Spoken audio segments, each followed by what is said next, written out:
বাইরে চলছে বজ্র বিদ্যুৎ সহ ঝড় জল বৃষ্টি, একেবারে কালবৈশাখী। তো এই কালবৈশাখীর সন্ধ্যাবেলায় হঠাৎই মনে হলো যদি একটু চটপটা বা একটু টক ঝাল কিছু খাওয়া যায়।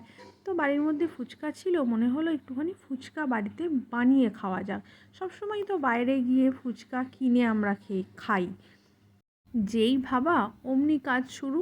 প্রেসারে আলু সিটি দিয়ে সিদ্ধ করে ছোলা ভিজিয়ে তার সঙ্গে অল্প একটুখানি কাঁচা লঙ্কা, গোলমরিচ, পরিমাণ মতো নুন, তেল সব কিছু দিয়ে ভালো করে মেখে আলুটাকে রেডি করব। তার আগে ফুচকাগুলোকে তেলেতে ভালো করে ভেজে নিলাম। এখানে বলি, এই ফুচকার চিপসগুলো আমরা বাড়িতে তৈরি করিনি, দোকান থেকে কেনা ছিল, সেটা তেলে ভেজে নিয়েছি।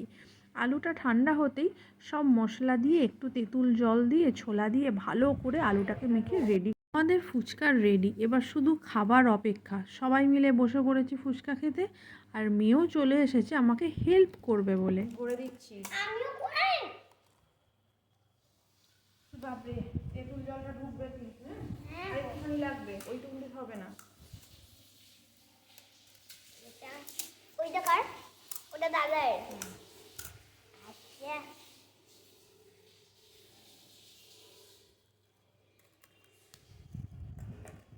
কিছু বলবেন না?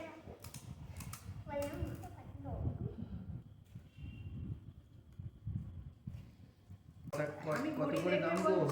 কি আবার হবে? বলছি কত করে দাম? মাছটা খেলে 50 টাকা।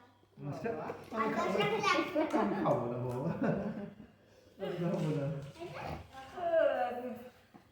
মা দাদি কার একটা দেবো? সবাইকে দেওয়া হোক। সোজা হিসেবে।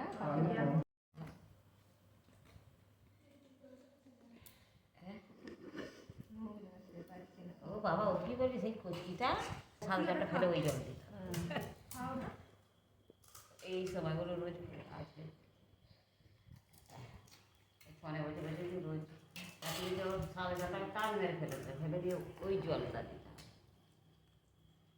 এমনই ছোট ছোট ভিডিও দেখার জন্য চ্যানেলটিকে সাবস্ক্রাইব করে পাশে থাকুন।